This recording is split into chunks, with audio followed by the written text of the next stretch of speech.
Pune drugs प्रकरणात मोठी कारवाई करण्यात आल्या। पश्चिम बंगालमधून आणखी एकाला ताब्यात घेण्यात आलाय। संदीप धुनियाच्या संपर्कात हा संशयित होता अशी माहिती मिळते। पुण्यातील ड्रग्ज प्रकरणात आणखीन एक मोठी कारवाई करण्यात आली आहे। पश्चिम बंगालमधून आणखी एकाला ताब्यात घेण्यात आलं। मुख्य सूत्रधार संदीप धुनिया याच्या संपर्कात संशयित आरोपी असल्याचं तपासात समोर आलं। पुणे ड्रग्ज प्रकरणात नेहमीच नवीन अपडेट दररोज पाहायला मिळत आहेत। त्यातच आता पुन्हा एक मोठी अपडेट आली आहे। पुण्यातील ड्रग्ज प्रकरणात एक मोठी कारवाई करण्यात आलेली आहे। पश्चिम बंगालमधून आता आणखीन एकाला ताब्यात घेण्यात आलंय। मुख्य सूत्रधार संदीप धुनिया याच्या संपर्कात संशयित आरोपी असल्याचं आता तपासात समोर आलं। याबाबतचे ताजी अपडेट देण्यासाठी माझा सहकारी अमोल धर्माधिकारी आपल्यासोबत जोडलेला आहे। अमोल, पुण्यातील ड्रग्ज प्रकरण आता दररोज चर्चेत येत आहे। दररोज काहीतरी याबाबतीत नवीन अपडेट येत आहे। याचे धागेदोरे नेमकं कुठपर्यंत आहेत हे भविष्यात कळेल। मात्र सध्या तू जसं अपडेट दिले त्याप्रमाणे पश्चिम बंगालमधून आणखी एकाला ताब्यात घेण्यात आलं। काय सांगशील याबद्दल सविस्तर?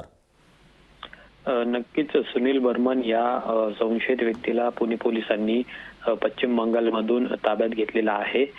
जो मुख्य यातला मास्टरमाइंड आहे तो म्हणजे संदीप धुनिया। त्याचा शोध सध्या पुणे पोलीस घेतात। मात्र त्याच्या संपर्कात हा बर्मन जो व्यक्ती आहे तो आलेला होता आणि सुनील बर्मन याने पुण्यात येऊन ड्रग तस्करी संदर्भातली माहिती सुद्धा घेतलेली होती। पोलिसांनी जे कॉल रेकॉर्ड तपासलेले आहेत त्याच्यामध्ये धुनिया आणि या बर्मनचं संभाषण आढळून आलेलं आहे आणि त्यामुळे त्याला संशयित म्हणून ताब्यात घेतलेला आहे। अद्याप त्याला अटक करण्यात आलेली नाही, पण पुणे पोलिसांकडून त्याची कसून चौकशी सुरू आहे। या संपूर्ण ड्रग प्रकरणामध्ये आतापर्यंत पुणे पोलिसांनी पुणे, कुरकुंबा असेल, त्याचबरोबर दिल्ली आणि बेंगलोर, सांगली या ठिकाणावरून 8 जणांना अटक केलेली आहे।